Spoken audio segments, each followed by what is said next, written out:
Welcome to Pindar Poetry. We hope you learned something new. Start by listing materials and exact measurements. Use 1x8 or 1x10 boards and a 2x6 top plate for framing, and plan door height at 80 inches for a standard opening.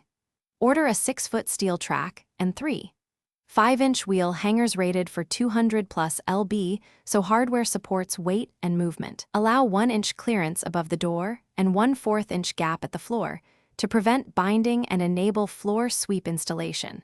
And include 3/8-inch lag screws and cut stiles and rails to fit final door dimensions, using pocket screws for joints and checking squareness with a carpenter square at every corner.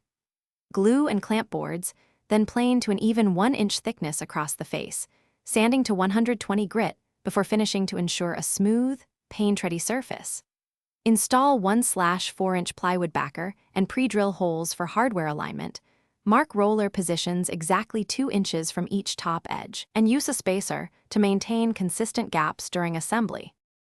Mount the steel track 84 inches from finished floor and anchor into studs at 16-inch centers, using 3/8-inch lag bolts and washers to carry dynamic loads safely. Hang the door with hangers, adjust rollers for level and 1-inch top clearance, then tighten hanger bolts and verify smooth travel across the full 6-foot span. Check for a 1/4-inch floor gap and adjust as needed.